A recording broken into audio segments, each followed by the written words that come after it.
Good morning, everyone. Welcome to the fifth session of the webinar series, Long-Term Energy Scenarios, LTES, for developing national energy transition plans in Africa. I am Masami Miketa. I'm leading the energy planning support team at IRENA, and I have the pleasure to be your host today.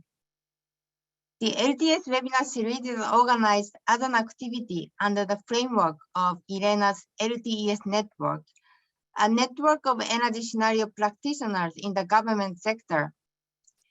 During the webinar series, we feature selected African countries and institutions that share their good scenario planning practices for setting long-term policy, particularly in the context of the clean energy transition. This webinar series is organized in partnership with United Nations Economic Commission for Africa, Get Transform, African Union Commission, African Union Development Agency, and African Development Bank, and Ministry of Energy of Kenya. Next slide, please. Today's agenda is the following. Today, we feature Botswana and Ghana, and we will learn their government planning practices using LTES. The country presentation session will be moderated by Auda Nepat, one of our partner organizers of the event. And we allocate 15 minutes to each presentation, followed by 30 minutes discussion and Q&A. And after that, Auda Nepat will make a short presentation on their activities supporting energy planning in the continent. We will then conclude. Next slide, please. During the question and answer session, we will try to address some of the questions from the audience. So please use the Q&A function to direct your question to the speakers. And there is also French to English simultaneous interpretation and English to French simultaneous interpretation that can be accessed using the interpretation button at the bottom of the screen. Also, the slides and recording will be made available on the IRENA event webpage. Next slide, please. Before we start, I would like to say a few words about the LTES network. So it is a network of energy scenario practitioners in the government sector, and it is a global platform for government planners to exchange knowledge and good practices in the use and development of model-based long-term energy scenarios to guide clean energy transition. We also engage other scenario experts in technical institutions to keep our government planning community updated with the recent trends in scenario practice. The network originally emerged from the LTES campaign that started in 2018, a campaign that IRENA served as an operating agent under the Clean Energy Ministerial. Under the LTES network, we currently have 25 member countries and 12 technical institutions. And LTES member countries are those who have already a good scenario planning practice established, so that the discussion can focus not only just the scenario-based planning, but more on the peer-to-peer learning on the use of scenarios in the context of clean energy transition.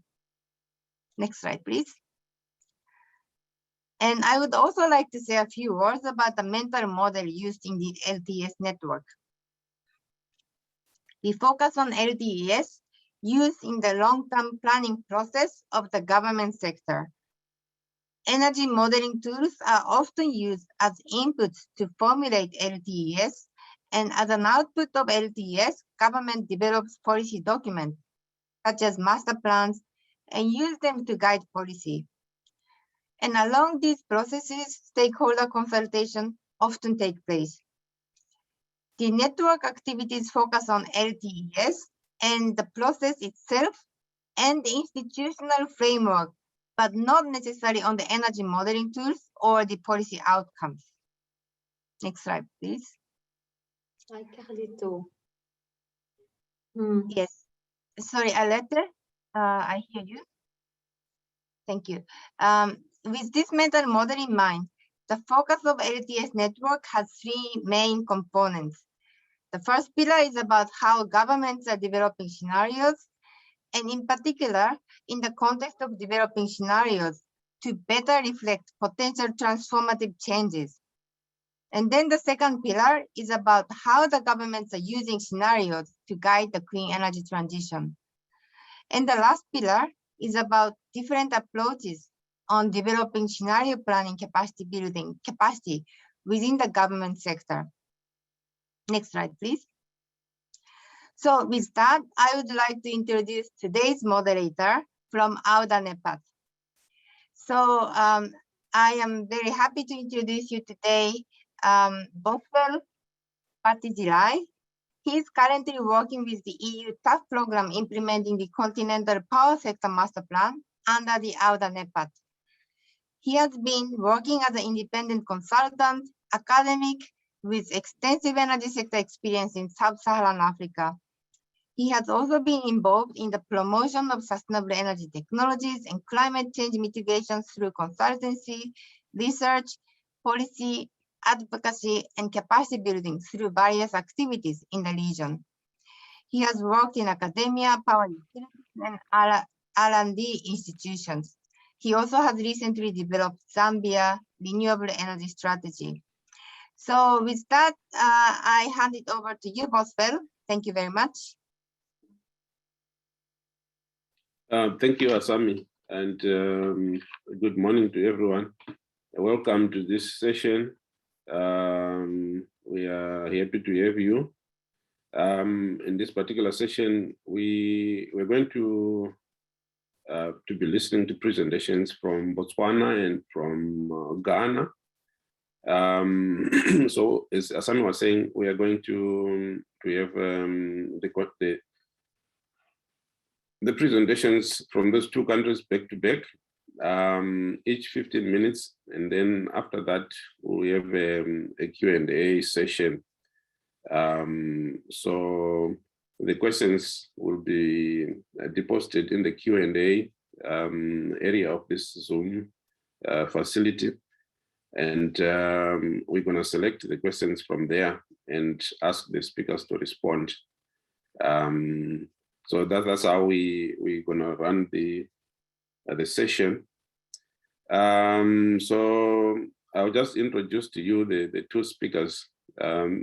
From Botswana, we have Mr. Ogile Johannes Sehlare, who is a principal energy engineer in the Department of Energy, Ministry of Energy Resources and Green Technology and Energy Security. So he will give us a presentation and it's centered around the national development plans of Botswana. And then after that, we have Mr. Simpson Ateku, who is a principal energy analyst in the Energy Commission of Ghana. So he's going to give us a presentation on how they coordinate energy plans in Ghana. So for now, I think we can go directly to the presentation from Botswana by Mr. Sehlare. So I think who is controlling the slides? Nadim, maybe you can start rolling the slides for him to present. So Mr. Sehlare, the floor is yours.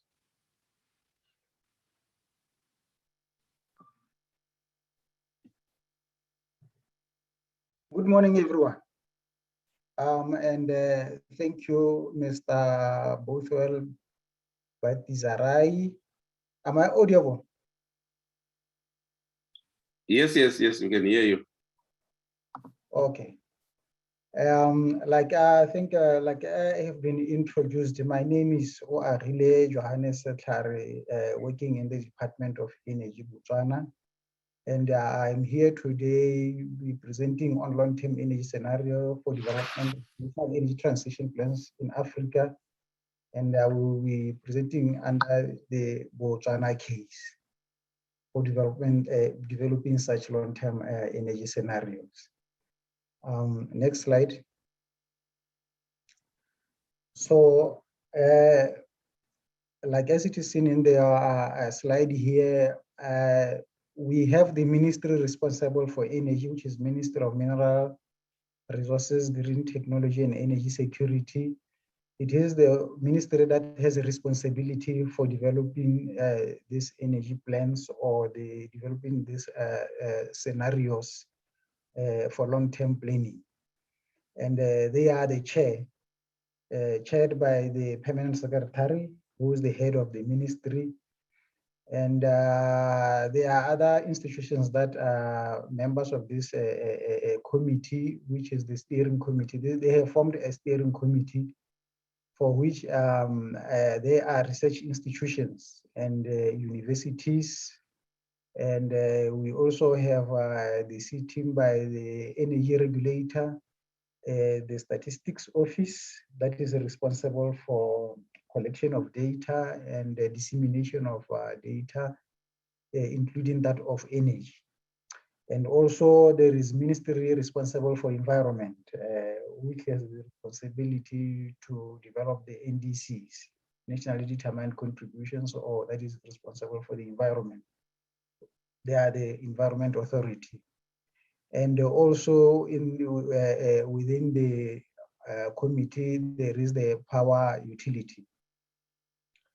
And the main role of this committee is to check on the progress and resolve any impediments that may arise that may prevent the smooth progress when developing such plans.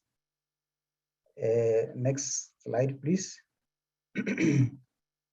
And then we also have the project technical team. That is the one that is responsible for developing the long-term scenario, energy scenarios. So in the same manner, again, this is headed by the Department of Energy at a project manager's level, and more of like it has the similar representation like the project steering committee. But also here we have in addition, we have the Association of Business Community. This is like Business Botswana, that is representing private sector participation into developing these plans. And then we also have the power utility where we get data, the energy use data. And the Ministry for Environment, this is the one that now can give us details of the pledges or the requirements or environmental requirements that we have to take into account when developing such plans. And like I said, the statistics Botswana is very key here.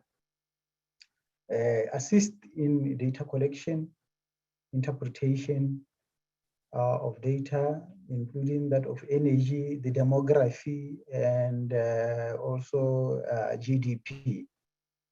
And we also have the research institutions that their responsibility is to help us with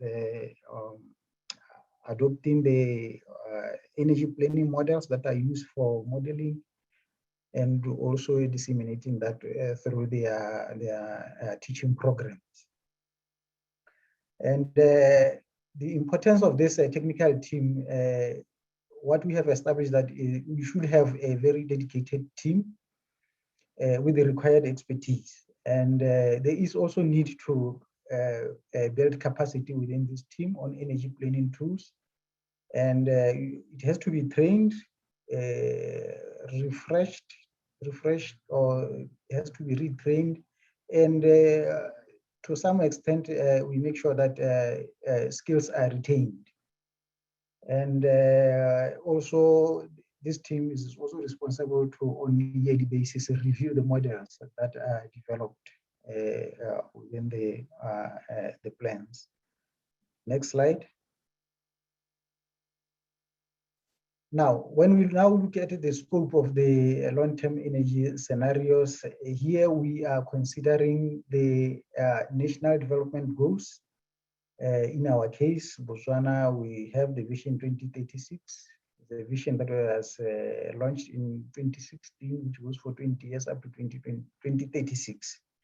And also the national agenda where ambition to transform Botswana into a high-income country, and also to see Botswana to be an export-led economy. So these are the policies within the national development that we look into to see, because we know that energy is being used for national development, and it is key for us to keep track of the national agenda, development agenda. And like I said, the environmental goals we also look into the NDCs, the Sustainable Energy for All Action Agenda. There are programs that we have identified within the framework C for All. We have to now look, get these targets and then make sure they are also applied when we develop the scenarios. And we've also looked at the energy policy goals. This is our energy policy, the renewable energy strategy and energy efficiency strategy, and also the targets that we have set for universal access to electricity by 2030. And also, we also have an ambition to say by 2030, we should attain our security of supply, mainly electricity. And also, we want to be the net exporter. So these are the policies that we have under energy. And also now, there is an assessment that one has to look into, that is the GDP and also the growth, how the population is growing, because these are the consumers of energy. Next slide.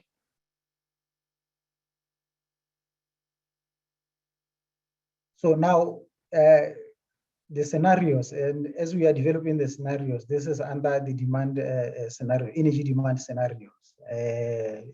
The scenarios that we look into is the optimistic one, where we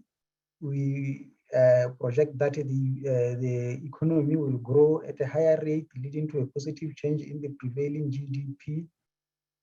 And the other scenario, which is the energy demand measures, because we already have the energy efficiency strategies, and we have targets underneath that. So when developing the energy demand, we may apply that if we implement those energy demand measures, then in the optimistic scenario, then the purpose of this energy efficiency programs is to reduce the energy consumption, thereby delaying the need to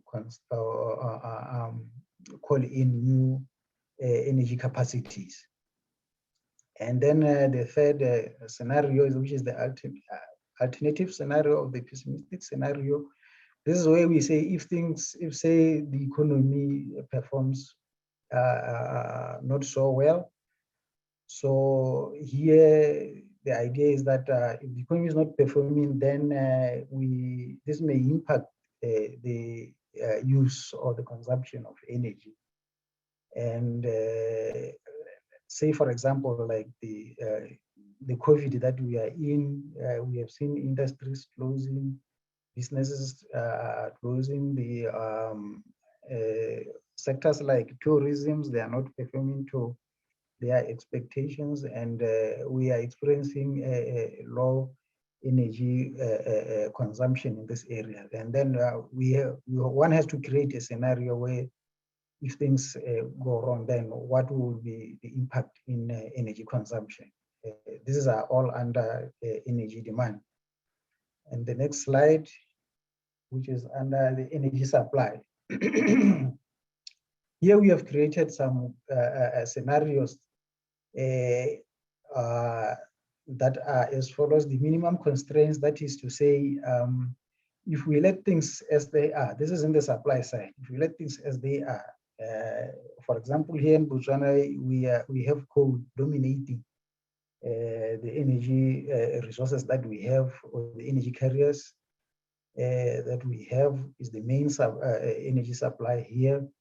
So if we have created a scenario to say, if now we let things as they are, or they go as they are, we know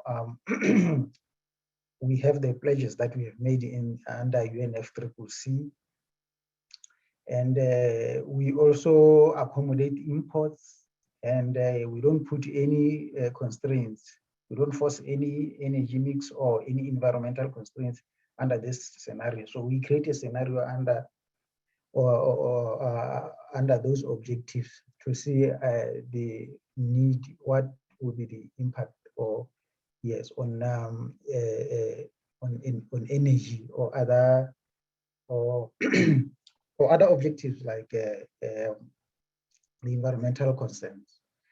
And then we have the other scenario, which is a clean electricity. This is where now we force in renewable energies and also the energy demand measures. And we also see that projected demand is met through local resources, and also accommodate the reserve margins. And here now, like I said, we enforce the renewable energy. We set a certain percentage that may be as determined by the renewable energy strategy and C for All action agenda. This is where they come into the now we enforce that we perform to the as per the other policies, the environmental policies require. Then what will be the impact of generating electricity? And then the other scenario, we look into self-sufficiency to say now we ensure generation is from local resources. We don't permit any imports, and we commit energy demand measures, EDM, to reduce the consumption of energy. And we have minimal reserve margins. And also we can, to some extent, minimum, we put in minimum use of renewable energy. Next slide. So now, after creating all those scenarios, you can now generate the results that will give you the impact on environment, the cost of generating through those different scenarios, the combination of the energy demand and the supply. It will be a combination of the two, and you may come up with several scenarios. And now your role here now is to see, to get the optimal scenario that you think fulfills most of your policy goals, and also taking into account the cost of energy or electricity. So after generating all those results, now you come into now where you have to communicate all these to the relevant stakeholders. And this must be a transparent process. And in our case, we have identified different players, that is the development partners that we have here that are assisting us, or that we do together with these energy plans. And the private sector, which is also important, and their interest is in affordable energy and investing, looking into investing. And also in return, we get energy use information or data that we use to analyze. So they also become our partners in developing these scenarios. And usually we do have meetings. We do have high-level meetings, sectorial and national meetings at a ministry level and at a presidential level. And in particular for this development of scenarios, we have workshops that we organize and some meetings, one-on-one meetings if need be, and we engage them all through the inception of the project to the end.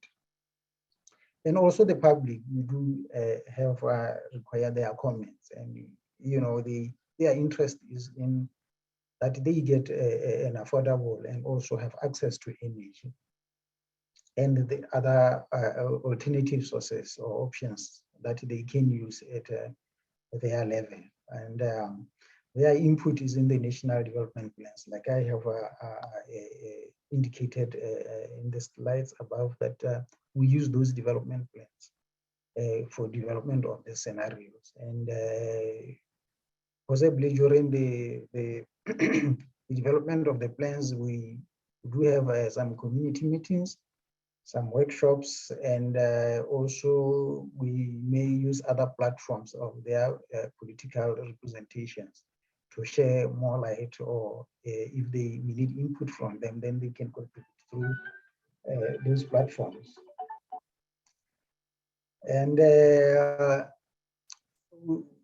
other stakeholders that we have is the multilateral financing institutions. Their interest is in investing in energy projects, and they also need a transparency process. And through these plans, they do have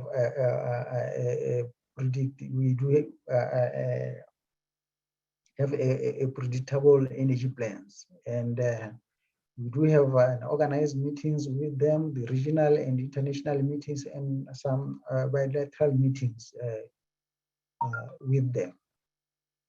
And lastly, the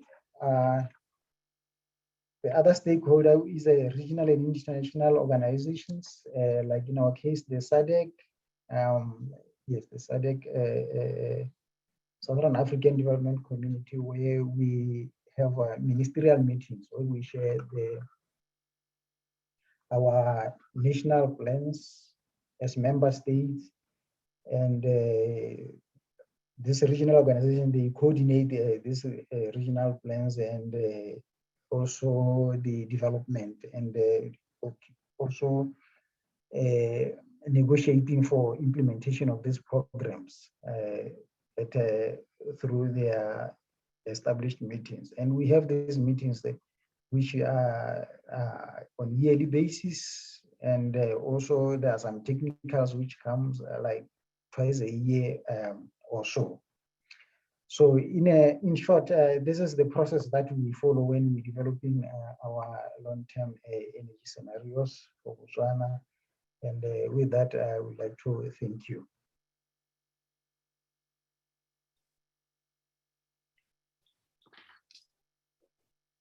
So thank you, Mr. Sehlare, for that presentation. So for now, we'll hold the questions that you may have for him.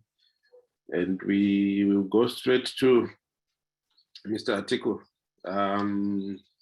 So Mr. Atiku, can you upload the presentation for him so that he can take the floor?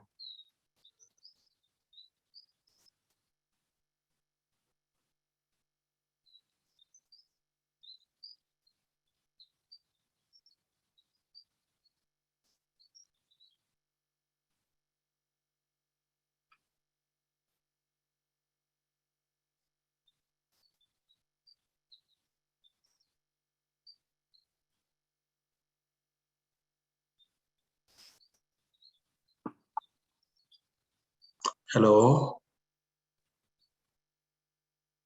Hello, Mr. Simpson. Yeah, we can hear you. Please go ahead. Please go ahead and the presentation. All right. Thank you. I want to present on Ghana's experience, and I would like you to forgive me about my cracking voice. I have some cold, so please bear with me. Next slide, please.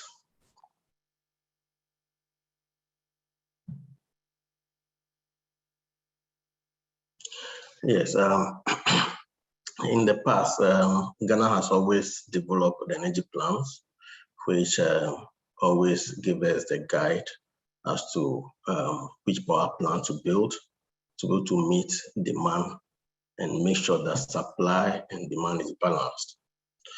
Unfortunately, the plans, in as much as they were very good, in terms of stakeholder engagement and collaboration with other stakeholders from the beginning of the planning process to the end was not the best. Now, this then led to the birthing of other institutions also developing their plans, because once they don't have the trust in the plan, regardless of whether you have the legal mandate to do it or not, you cannot also stop them from developing their plan. Now, this created a chaotic issue where investors don't know which of the plan to pick for their investments. Banks don't know which one to trust. So to cure this, the sector, through the Ministry and Energy Commission, decided that they have to make sure that the plan is more collaborative, and this gave birth to the Integrated Power Sector Resource Plan. Now, it's the long-term plan for capacity expansion, and it's also supposed to cure the, what we call the, sorry, my voice.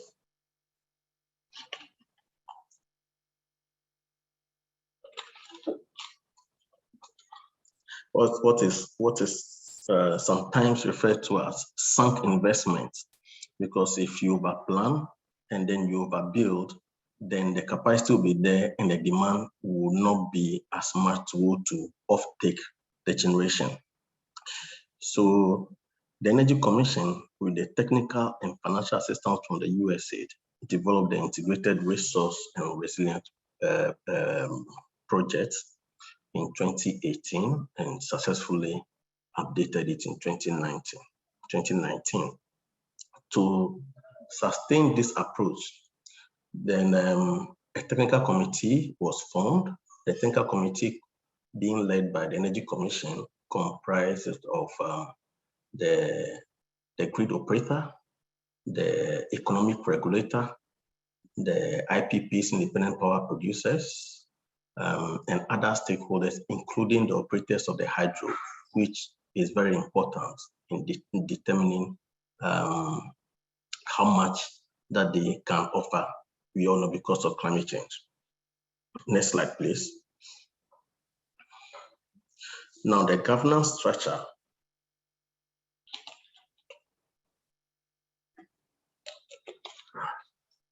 The governance structure is made up of the government of Ghana and the ministry, which is the Ministry of Energy and Energy Commission. And just below that, we have the steering committee, and then the technical committee, which we call the Power Planning Technical Committee, which I just mentioned the membership earlier. Now, the composition of the steering committee is such that we've realized that if the technocrats develop the plan, now they are not the one that really implement it. It's the politicians, or that's the ministry that end up implementing it. So how then do we make sure that the plan is adhered to? Then we have to involve the politician. And the best way of involving the politician is to involve the heads of the institution as part of the integral plan. Now, so the steering committee membership is made up of the heads of all the members of the technical committee. So the head of Energy Commission, the head of the grid co, who is the operator of the grid network, the head of the PURC, which is the economic regulator, the ECG, which is the distribution company, and the ministry itself. They form the steering committee. So whatever decision that is made at the technical level, the steering committee has to okay it. With that, then we realize that it actually promoted the sustainability of whatever plan and scenario that were developed. And lastly, the technical committee periodically undergoes training and workshops. Training sometimes from development partners such as USAID, IAEA, International Atomic Energy Agency, and sometimes even from academia. And then we also hold workshops for also the public. Now, in addition to the governance structure, we have the planning guideline for the Pptc. Now, this is supposed to move the process from the project-based approach where you have the start to the end and then everybody goes to sleep, to make it a process-based, which becomes continuous. So far as demand is evolving, the planning should evolve. The end of one plan, you evaluate and then you begin the next plan. So it becomes a cycle. So that's one of the objectives of also the Pptc. And the cycle starts with the convenience of the planning team, where every year we decide the goal of the planning, we collect the data, we verify the data, we develop the reports, we hold stakeholder consultation, update the data, and draft the plan based on the scenarios. And then we hold another stakeholder engagement. All these stakeholder engagement includes the academia, the CSO, that's civil society organizations. And then when everything is done and accepted, then we finalize, adopt, and then publish it. Then another group, which then has to then implement it, and then we monitor and evaluate. And then the cycle continues. The cycle period for the short-term review is 1 year, for the long-term review is 3 years. So we'll be starting the next cycle by the, let's say January. We are actually starting this month, but for some reason, the team will be convened in January. Next slide. Now, the role of the Pptc, as I said earlier, is to provide the overall guideline for the development of the planning process. So whenever the goal is changed, then the Pptc must factor that into the planning and then development of the scenario. It's also to ensure consensus among key stakeholders, especially input assumptions. Input assumptions such as the availability of the power plants, existing power plants, their actual efficiencies, which is always different from the nameplate efficiencies. And then to ensure that harmonized electricity demand, which is also an input, but it's a major contention. So we have to also to make sure that there's harmonized energy demand. And then above all, to guide the development of a common regrets electricity generation. I will explain the least regrets, common least regrets electricity generation for the capacity expansion for Ghana. Next slide, please. Now the scenarios. You know, we developed about 6 scenarios, which we grouped into, we can group them into four broad scenarios. We have the unconstrained scenario, then we have scenarios with technology biases, then we have scenarios with emission reductions, and then we also have the fourth one, the scenario with siting bias. Now the unconstrained scenario is a reference scenario where is the reference case for the demand for everything, and then you are not biased towards any technology. The purpose of this scenario is to determine the optimal technology mix to achieve the lowest cost of electricity. Then we have the technology bias. As at the time we're developing the last document, we wanted to be biased towards nuclear and coal to assess their economic viability. I mean, there's always been a statement that, I mean, coal is cheap. Yes, coal can be cheap, but when we're developing the scenario, then we realized that since Ghana did not have a coal power plant, who then bears the cost of the handling facility? Until there's a public policy on who have to construct that coal handling facility, then the first coal power plant has to bear that cost. This skyrockets the cost of coal power plants and makes it not economically viable. Then we come to nuclear as well. We also did the scenario on nuclear to assess the economic viability. And again, nuclear in the long term is cheap. But what years should we count the investment? Should it be over 50 years? then it must be backed by financial guarantee that somebody, whichever consortium or bank is giving the loan, if they give a loan for 5 years, then we have to use 5 years, which will make nuclear very expensive. Now we do all this in a scenario so that we do not have stranded assets, because if you build the power plants and then the wholesale electricity cost becomes very expensive, what's happening is that customers leave the grid and start generating their own electricity. And that even becomes a burden on the existing customer that will be left on the grid, and then we'll have a downward cyclical effect, which we want to avoid. So we consider all this, and it is not one institution that to consider it, and then it will become a contention when the report is out. Now all the relevant stakeholders are there. The issues are discussed constructively, objectively, without emotions, and it builds consensus. Then we have the fourth one, which is the diversity. Geographically diversified location of power plants.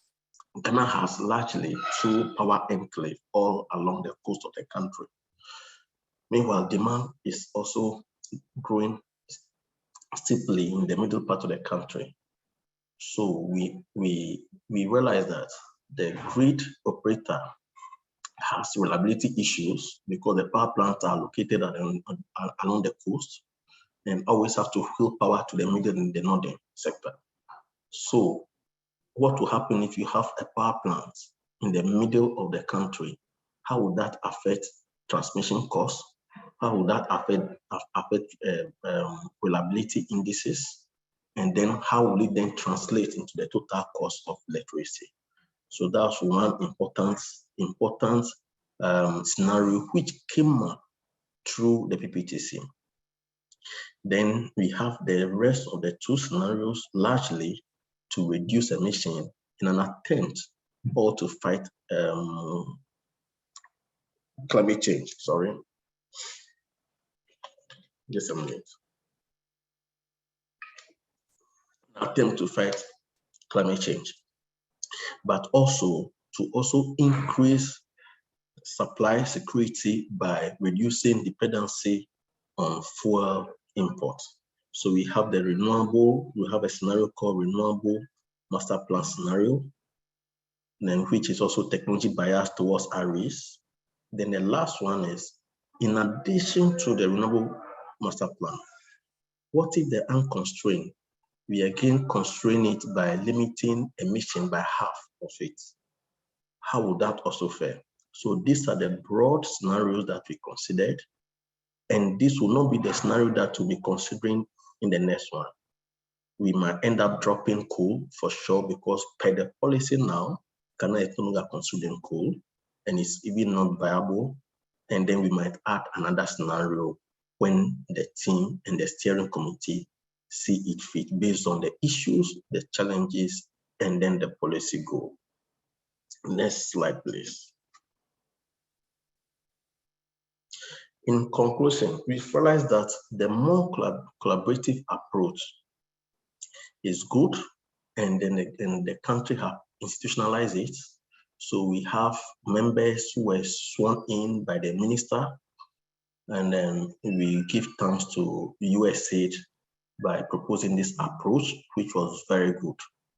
And out of this approach, now there's a policy that government now have a policy that for the procurement of energy services, starting from the procurement of power plants, the basis of that decision to procure this extra power plants will have to be the call from the product of this work, which is the long-term energy scenario report, which we call IPSMP.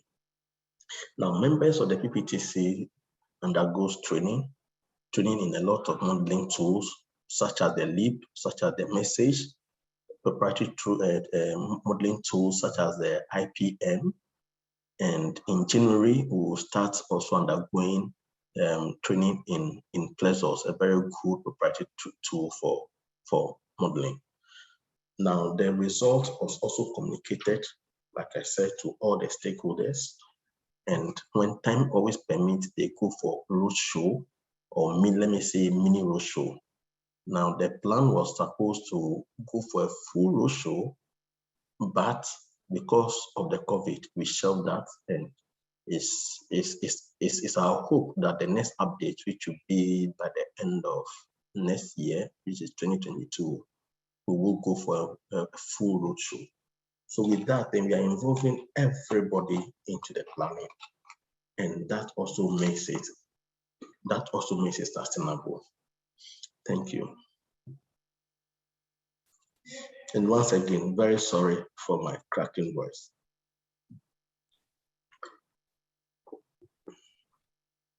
Yes, so thank you, Mr. Simpson, for that comprehensive presentation. So no worries about your voice. We also have all these bugs flying around, so it should be fine. So now that we have had our two key speakers and presentations, we want now to go into the Q&A session. So I think the participants have been posting questions to the Q&A, and some of them have already been answered. But we will try to go through them anyway, so that at least we can get clarity from the speakers. So there was a question from Ashlyn Naidu, who was saying, asking about the number of utilities in Botswana. So I think that one is okay. It's only BPC, just one of them. And then we have another question which says, regarding the retaining of skills, we are talking of modeling skills. It is a highly technical and specialized skill. And I can imagine that it is hard to retain the skills within the government, where its staff are often subject to rotation. So the question is, what is the key for retaining the skills in government? So maybe Mr. Sehlare, you can just come in and just give you a quick overview about that question. Okay, thank you. I think I've provided a write-up in the question and answers, but let me also say that it is true, sometimes it's very difficult to retain those skills. And one way of doing it is to make sure that most people within the department or within that section or unit, they are all trained on those models. And also make sure that this becomes a day-to-day work under energy planning, and also train those who have not also attended the formal trainings under those energy planning models. I think in this way, that is the only way that you can retain those skills. Otherwise, you can't stop people from moving from one department or from one ministry to the other. Thank you. Okay, thank you for that answer. We go to the next question, which says, many African countries use consulting services for this LTS development. So what is the advantages and disadvantages of LTS being developed within government compared to it being developed by using consultants services? So that was again a question posed to Mr. Sehlare. Would you want to respond to that? Again, of course, you have given your some quick answer there, but maybe they want to hear it from you. Yeah, the good thing about using consulting is that they are experienced, they are good, and you will get your what you want in a very short period of time. But the sad side of it is that you will never get to know how they did something or how they have analyzed something. And if you have tried within your office to do those things, you can change anytime that you want if need be. If you want to change anything or there are any other new developments, you will have those skills, and you can try it in the office, try and do it, changes, and answer even more questions as things develop. You will not get much from consultant except the graphs and the very minimal interpretation of their results. That is what I have observed. Thank you. Okay, yeah. So I think it's a very good point that you're making there. The need for building internal capacity. So some of these consulting services, I think they should also come with them some kind of building capacity within the national institutions that will remain to support whatever activity that is being done. We'll go to another question again, directed towards Botswana. And it says here, the Botswana has presented a very robust stakeholder communication strategy that they use for LTS development. And so are the feedback from the stakeholder communications reflected in the LTS development process? How do you resolve them when there's strong conflicting views? So this is really whether you're just doing the consultations for the sake of it, but you are not really taking them seriously. So, so I think they just want the feedback there to say whether there is any any disconnect between the two, the national process and the stakeholder processes. Yes, I think what I have observed is that, again, it's okay to have conflicting views on something. It's a healthy process that I have also seen more often. And unfortunately, these things, they mostly come at a later stage towards the end of the project. And mostly they do happen because people get more interest when they see results. And once you do this, then you should also be mindful that they are going to bring, different views are going to come at the later stage, and you should have be open up, be accommodative at even when someone has a different view. But also, you should have a supporting data or evidence of any information that you get. But you should be open enough to review what you have done. This should be a public document, and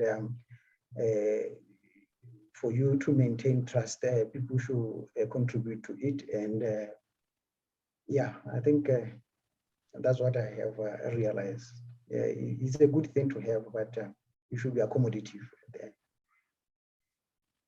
Yes, so I think we may also want to get the view from Ghana about this particular aspect. How do they resolve issues where there are conflicting views over a national development strategy? So, yeah. Mr. Sim. Yes, the new approach is helping to resolve that. At first, it was one of the challenges. Now, with the new approach, the issues are found very early, and then we end up discussing them, like I said earlier, objectively and without emotion. Because what we've realized is that people tend to protect their turf. So when you try to understand them and let them know the objective of everything, and then you let the data and the science space for themselves, they tend to understand. And because it's a larger stakeholder, when this happens, the Energy Commission takes, though we are the leader, we take the neutral approach and then try to let the person then understand the challenges that his term have, or the challenges that if we are supposed to implement or go ahead with their stand, what then it means. Sometimes we even go ahead and even model it for them, just for them to prove to them what it means. Yes. Okay. Thanks, Mr. Simpson. So it's I think it's a delicate matter, and I've seen it also when we're developing different documents or different strategies for governments, that you have different interests coming from different stakeholder groups, and they would want to push their own interests and agendas. So it's a delicate area, but I think the bottom-up approach and the consensus building processes that especially we have seen in these two presentations go a long way in trying to address those kind of things. So I guess also there will be a bit of negotiations, but objectively trying to provide an understanding to all parties what is a common good for the country and why we should be doing these things, I think will go a long way. So thank you for those interventions. I'll go to the next question now, addressed to both countries. So the question says, are there regional coordination process, more specifically to Botswana, what is the role of SADC for the planning process? So I guess this question is saying, how far do you entertain regional, what is the extent of the involvement of national planning versus regional planning? And I see Ms. Ogile has already tried to respond to that, but maybe you can also just air your views again, and then we hear from Mr. Simpson. Yes. I think the role of SADC is only to persuade member states. They have identified the need that we member states, we have to perform these scenarios in order to perform our energy planning. And the only thing that they can do to us is persuade us and also organize a training like the one that we have right now, a discussion like that we have right now. For member states, or even organize training so that we can better do our energy planning. And but however, the process of doing all this, it remains with the member states. And I think, like I indicated, it should be a transparent process that is acceptable at that national level. Thank you. Okay, thanks. Mr. Simpson? Yes, in terms of training, we do undertake some trainings together, especially trainings that are financed by the development partners. But same as my other colleague said, when it comes to the planning process, is wholly a Ghanaian thing. So it's based on national interests and everything.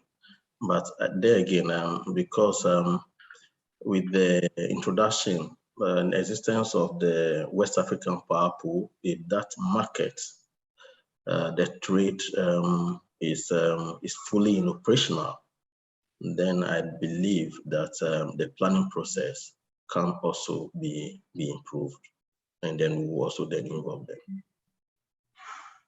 Okay, but there should be some certain degree of alignment, right? You have the ECOWAS strategies for, say, renewable energy for the power sector and other things, and there should be some kind of alignment between the national objectives and the regional objectives. For us to get the regional objectives, we are starting at the national level, right? Mm-hmm. Well, you are not far from right, but the issue is that when it comes to those alignments, even that of ECOWAS also is derived from the UN.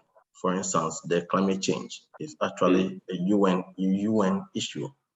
So the national one, all those objectives and policies have already taken all those regional issues and then the global issues, have considered them already in those policy and policy formulation and then the challenges.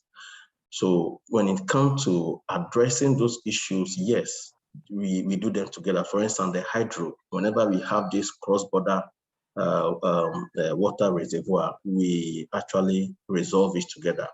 But the planning process itself, they are not involved. Yeah. Okay. I don't know, Nadim. Do you want to open for contributions from the floor, or we go through the questions first, and then we can have contributions from people from the floor? No, sorry, we don't take the question directly from the audience because it's not set up in this way. It's to be too much. Yeah, okay. Yeah. No, well understood. Yeah. So we go to the next question. And this one says, for this continuous planning process, what is the approximate timeline between activities? Like how long does convening the team take? Then how long does the scope and goal definition take as well? So this is really like a very precise question that has been directed to Botswana. Yes, it's a question that is difficult for me to answer, but I can give example of the latest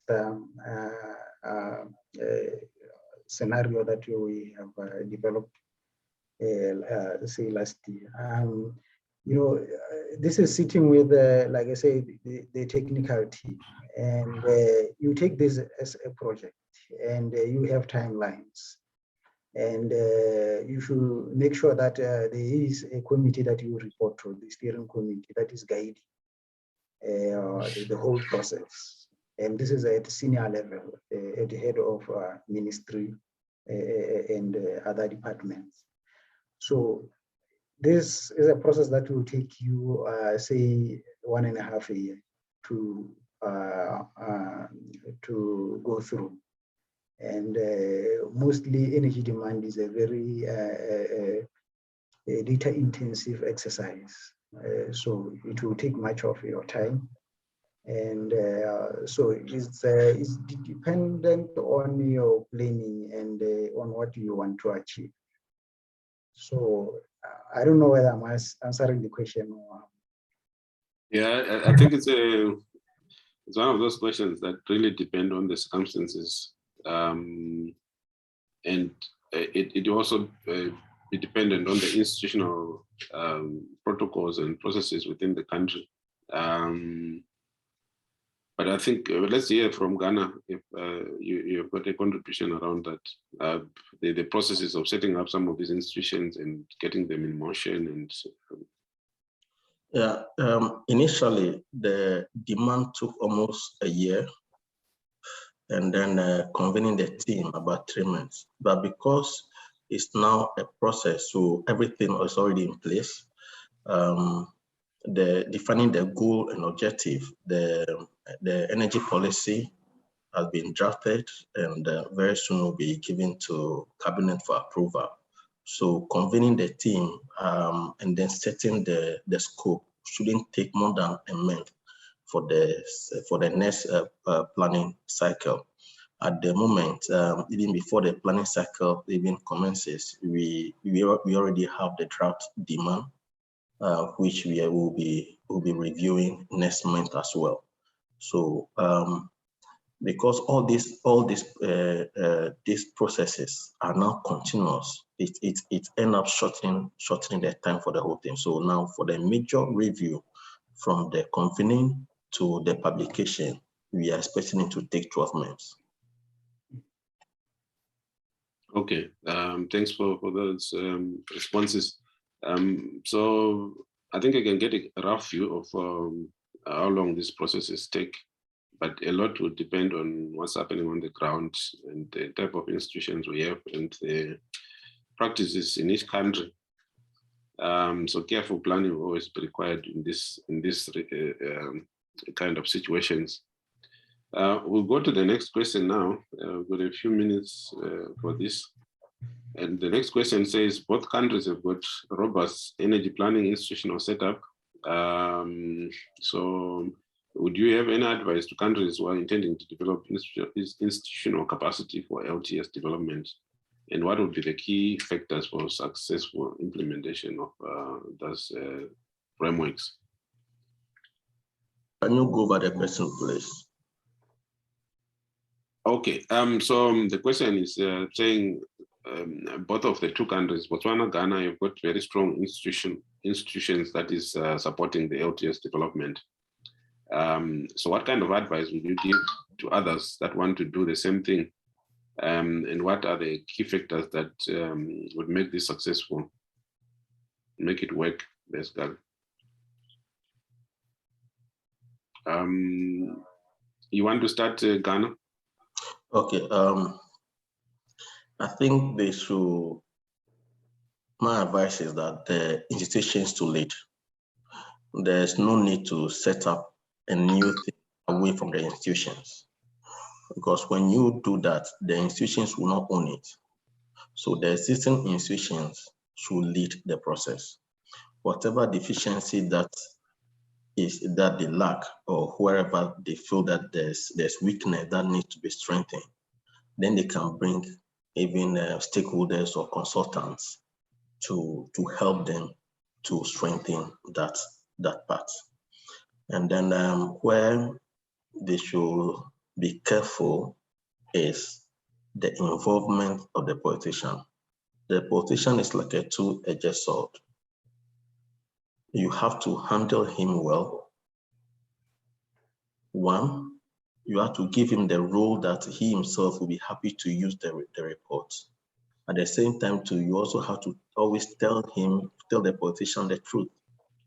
If you do the process and you make the politician lead in all maybe if you have teams and the politician is leading all the teams, what happens is that they have their seasons for campaigning. When that season approaches, what happens? It delays everything. So even if you want the politician to be part, the politician should be at the top, where the technocrat to do the work, and then before the report is published, the politician should be involved, or the representative. In Ghana, we were blessed to have good listening government, and the technical director of the ministry is the one that leads.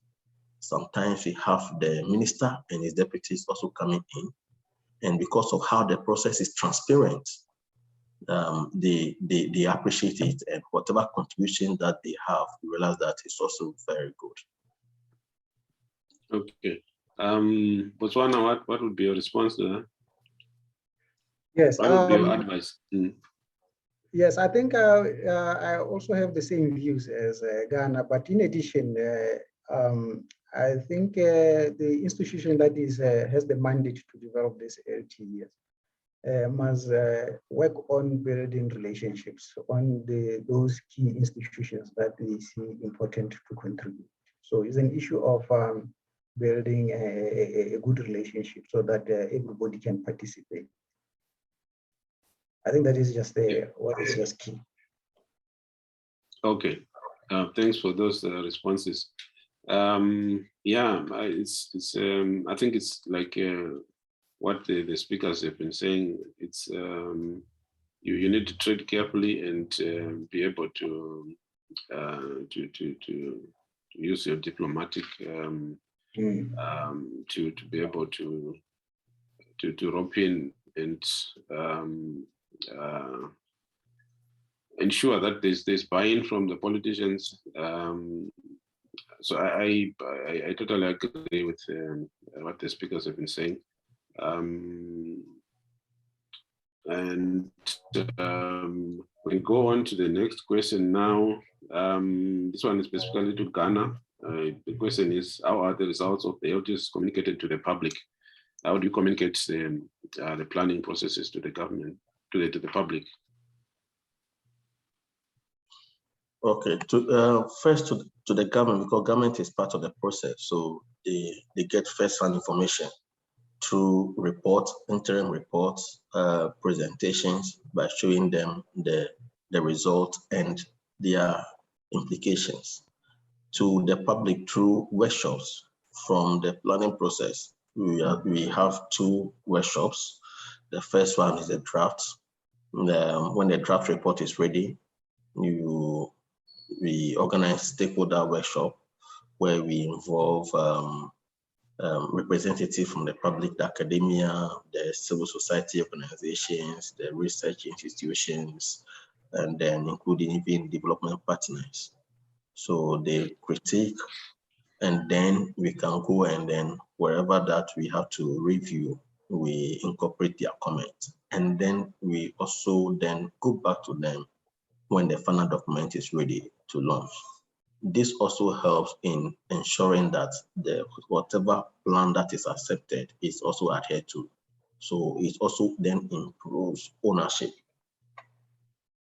Thank you. Yeah. I think that's the way to go.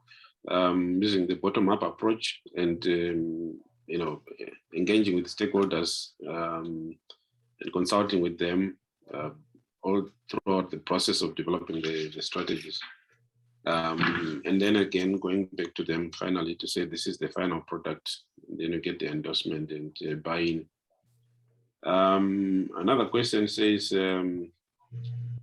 have you a long-term strategy with well-defined objectives, quantified with percentages and numbers?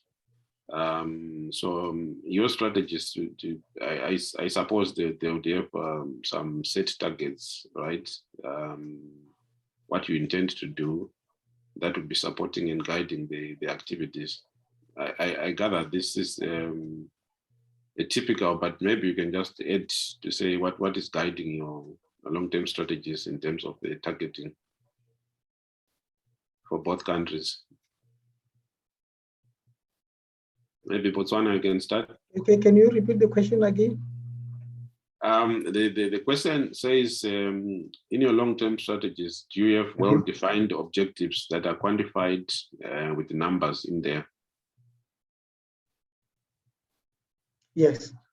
If you look at my presentation, I've indicated all those, the national policies, the national development agendas, and the global policies that we have in Botswana, and all those, the renewable energy strategy, the energy efficiencies, and the policy, we have some targets in there. And these are really helpful when you are developing this LTEs. They are really helpful and they make your work very easy. I really wonder if you don't have those, then you will have a tough time to develop these strategy, these scenarios. Yeah, so we that's what I assume. Yes, yes, go ahead. Go ahead, please. No. Oh, you're done. Okay. So I think for Mr. Monio Lekha, who asked the question, I want to assume that this has been answered satisfactorily. Typically, you are going to have numbers that guide the long-term planning. This was, it helps in terms of identifying resources and in the planning to achieve those. So the activities, then the action plans will have to include some sort of, will be guided by those numbers. So I think that question is answered. If not, then you can always let us know. Another question says, can we get the perspective on the stakeholder processes and capacity building from Ghana as well? Did we not answer this already? Maybe you can just quickly chip in.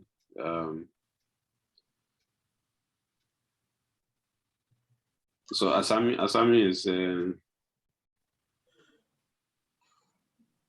Yeah, please, what's the question, please? I think this Okay, has been answered. Yeah, we took it out. We took it out, right? It's Yes. answered. Yeah, Yes. okay. There's a question in French. I don't know, Asami, do you want to read that? Yeah, so this is about, okay, I have French colleague who translated for us. So the world is entering the red zone for climate disruption. Should not the scenarios of African countries favor energy plants based more on net zero emission by 2050? Probably this is gonna be the last question because we need to wrap up the session. Yeah, it's the last question. Yes. Okay. So this is about climate change, right? And achieving zero emissions by 2050. So maybe we get a reaction from Botswana and Simpson quickly from Ghana. We have no model zero emission by 2050. We have our nationally determined contribution targets, which we model to get them, and then the aggressive reduction by reducing it half more than 100% again, which is also in the scenario. That's the enhanced NDC. So you can also find it in my presentation. So, but the concern is well taken. Like I said, for each planning cycle, we sit down and then we decide which scenario to take. So this is one of the scenarios that we will consider, that if we are supposed to have zero emission coming from the energy sector, how will it look like? And then we have to then assess it based on the matrices, the cost matrix, the environmental matrix, the land use matrix, the reliability matrix, and whether it can meet demand and power always. So yeah, we will consider it. Thank you. Okay. Any last reaction from Botswana before we close this session, this Q&A? Yes, I do note that the zero emission by 2050, and it's something that we do have here in our table with us, so that we can also see how we model that. We have not yet done that because our modeling period is years before the 2050 year. So I think when time comes in the other reviews that we're going to have, that will also be put into place. We will accommodate that. But as we speak now, that has not been modeled yet. But our current model, they are doubling up the use of renewable energy and energy efficiency in order to drastically reduce our emissions. So I think that can be achieved.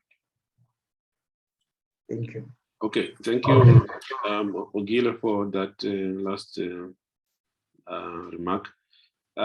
So I think we have exhausted the questions that we asked, and if the participants have got further questions, I think they can always get in touch with the individual presenters or with Irena as follow-up. But for now, let's go to a presentation that I'll make. So this presentation is about the Continental Power Sector Master Plan and how it is going to assist in terms of the continental energy planning. So I'll just use in one of the presentations that we I'm trying to share the screen here.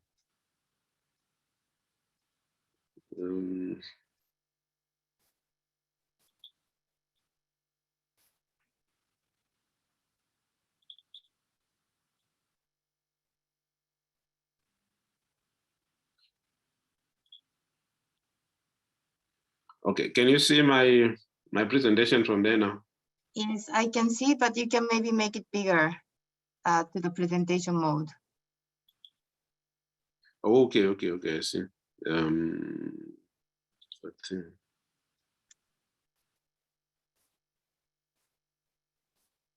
Yes, that should work.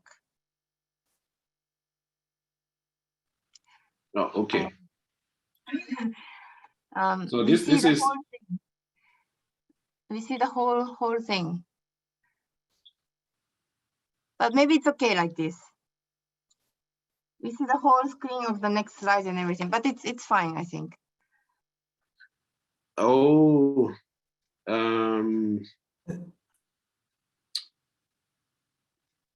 I think you can select use slideshow on the top right corner, like up.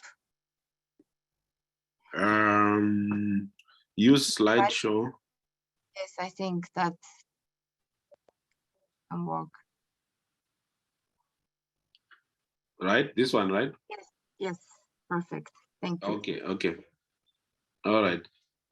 So just to inform the participants and everybody that has joined that there's an ongoing activity which is being coordinated by Outer NEPAD, an arm of the African Union, to develop a continental master plan for the power sector.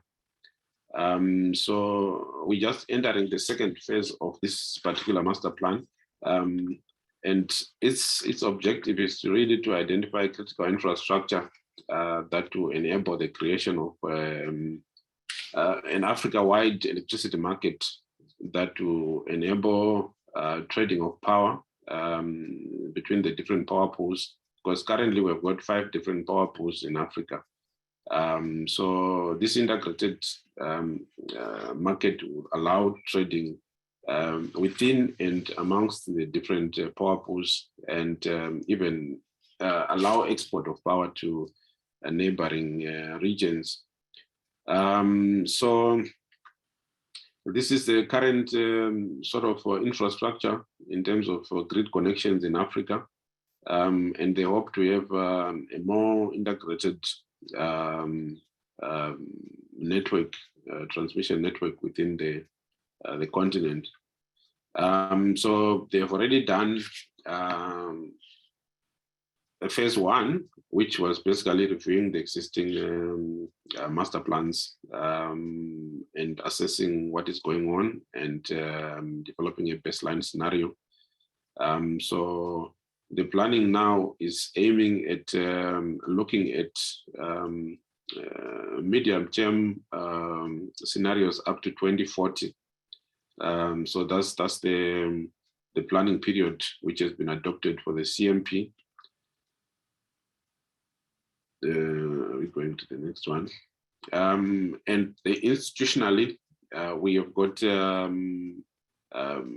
core team within Outer NEPAD that is responsible for implementing this, and is being supported by a team of EU technical assistance facility consultant, and working alongside the different power pools and their planning subcommittees. And of course, we have IRENA here. That will be a key partner in this, and they will assist us in terms of the modeling that will be going on. And we also have some other people like African Development Bank, World Bank, and Islamic Bank that will be supporting the process. So just to give you a glimpse of the planned activities. So the idea is to come from the regional master plans and develop a single continental master plan, develop an energy information system, and use the opportunity to update regional master plans based on the common model. The process will include a lot of capacity building. So this will help to maintain and update the continental master plan after the project is finished. So the technical assistance will allow the creation of this platform, and 1 continental master plan, 5 regional master plan, a common planning tool. In fact, through the discussions with our modeling partners, we have identified common planning tools which will be used by all power pools. And so there will be trainings that will be done with the power pools by modeling partners and also by some of the providers of some of these tools. So capacity building is like one of the key objectives of this particular exercise. So of course there are benefits that we could discuss around the Continental Master Plan vis-a-vis the regional, in fact, the continental market versus the regional market, typically being that you can be able to satisfy the meet the energy demand in different countries, especially countries that have got deficits in power and ability to will power from countries that have got excess of capacity. It will also allow us to develop some other resources, such as renewable energy, variable renewable energy resources, because now you have got a bigger market and you can be able to export some of the power to countries that need it. So the common modeling tools will be supported mainly by ARENA and the International Atomic Energy Agency. So they will be involved in capacity building and training, data provision, and the long-term planning provision. So one of the tools that will be used is SPLAT's message. So this will be the responsibility of IRENA and IEA. There's also the network studies tool that will be used, which is PSSE. So just to also give some insights into the issues of scenarios, because that will be key in terms of energy planning. The idea being that for now we have the countries and the regions have been planning things separately, and so when we have a continental master plan, if we want to develop it, then we need to be doing this jointly and use common tools. And almost merge in terms of the kind of scenarios that we may want to see. So basically, the scenarios are around more or less similar issues that we also got from Botswana and Ghana. The aspirations to achieve sustainable energy for all, and to align with the sustainable development goals, and also to reduce carbon emissions. So this will allow like clean development within the region, and but the process itself will also allow us to identify generation transmission infrastructure that will be required to achieve an integrated electricity market in Africa. So some of the activities that will be involved will include the timing and size and location of some of this infrastructure. So the planning itself, we have identified some drivers that would help us to say model demand forecast into the future, and how the electricity market will develop. So the issues of universal energy access, and whether we want to have a diversified energy mix, issues of renewable energy penetration, technology advances, and regional integration. All these are the issues that needs to be taken into account when we are looking into the future. So out of the discussion that we have in consultations with the power pools, we actually came up with two main driving forces. One being the level of regional integration, and also achieving universal energy access, energy security, and things like that. So we ended up with a matrix that would outline the demand side scenarios as well as supply side scenarios. So we can talk about a baseline scenario, which would be more or less the business as usual scenario, reference scenario, what is being planned now, if nothing is done aggressively. And then scenarios where you have universal energy access, and other scenarios where you've got different levels of economic development. And then on the other axis, you have different levels of regional integrations that will constrain the supply side scenarios. So basically, that's the kind of like the overview of the Continental Power Sector Master Plan and its intentions.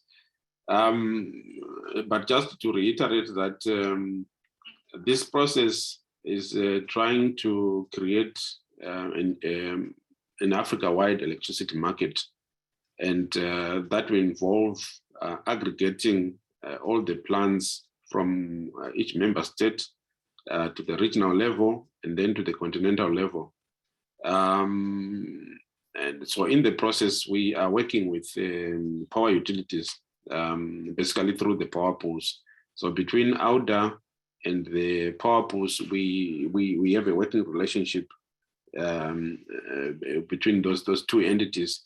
And then in turn, the power pools are working with their member countries, and especially the planning subcommittees, to provide inputs into the modeling. So within each power pool, we have got experts that have been seconded or nominated to the project, and they'll be working together with the experts, the technical team from AUDA and NEPAD, in doing the modeling for the various things. So we have got demand forecasting, which is the initial activity. So this will look at how the demand will grow into the future up to 2040. And we're looking at different factors that will affect the growth in demand for power within each region and then up to the continental level. And then after that, we're going to be looking at resources or resource assessments. That will be another activity. So looking at what we have in terms of hydro, solar, wind, and so forth across the continent. And there will be some special studies, some specific studies that will be done to come up with much more comprehensive information in terms of the resources, but also in terms of things like energy efficiency and other cross-cutting issues. Then after that, we'll do modeling of generation planning. And after that, we also do network analysis. So all this will lead to a comprehensive regional master plans, which will now be aggregated into a continental master plan. So that's how the CMP is structured. So I guess in trying to summarize, there's a lot of information around this. But trying to summarize this is basically a bit difficult, but I could say maybe you can get an idea of what we are trying to do. So a lot of emphasis is actually being put on capacity building in this instance, and we will try to train the people from the power pools as part of the program. So Irena will be heavily involved in training some of these people in all kinds of tools, including even econometrics, to make sure that the different member states are able to anticipate demand and estimate demand using some robust, scientifically proven methodologies. So that's what we are trying to do, and ensuring that everyone, all the power pools, at the same level of understanding of the tools and the methodologies. So we'll be training the thank you both. power pools. We need to wrap up. Yeah. Okay. Yeah. Okay. So it's kind of extended, but I think in a nutshell, that's what it is. That's the summary of the Continental Master Plan, and I think as the member countries, Botswana, Ghana, you also be required to provide inputs. So the guys from the power pools will be contacting you to ask for information. So, okay, I think now that this presentation is finished, we can have a discussion after this. If anybody's got questions. No, unfortunately, we are already over the time, so we don't have time for question and answer, and unfortunately, but this is a very important work that AUDA NEPAD is conducting. I understand that it comes from the African Union ministerial level agreement that this is to be conducted, and AUDA NEPAD was asked to lead the process for the Continental Master Plan development. And of course, Irina is very happy to be involved in this discussion. Anyone who has questions to Boswell, you can write to him or you can write to us so that we can connect to him. We are already 10 minutes beyond the schedule. So I would like to conclude the session with maybe Pauline, can you put the slide up? I cannot share my screen. It said that the host. Okay, now I can. Very good. Okay, so with today's session, we conclude the country sessions under the LTS Africa Week. So we featured 9 countries: Kenya, Egypt, Eswatini, South Africa, Nigeria, Tunisia, Morocco, and today Botswana and Ghana. I was very impressed with the presentation from all of these countries, and also thank you very much for Botswana and Ghana for sharing a very insightful practice. I think many countries can learn from both countries' example, so we really appreciated that. So they all shared their unique practice on how they develop and use the LTS. And we also had, over the last 5 sessions, we also had presentations from the partner institutions. So today we had presentation from the AUDA NEPAD, but earlier we had presentation from Get Transform, UNECA, United Nations Economic Commission for Africa, and African Development Bank, and they all shared how they are supporting the continent with better development and use of LTS. And all the recordings are available on IRENA website, and our partner institution, Get Transform, they are preparing a summary of each session. And we intend also to publish a short summary report on the LTS Africa Week early next year.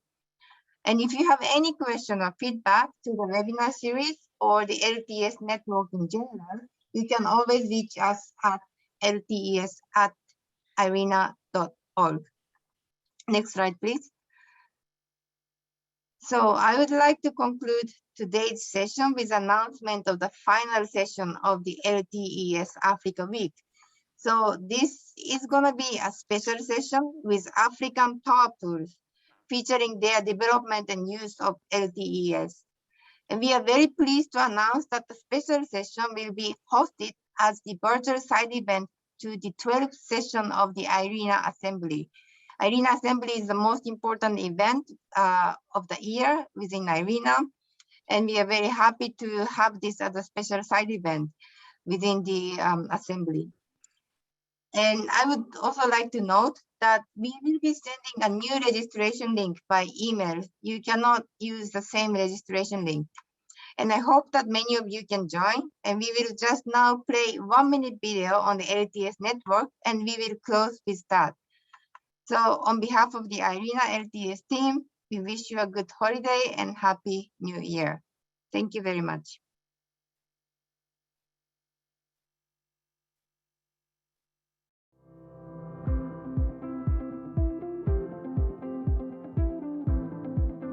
The world of energy is changing.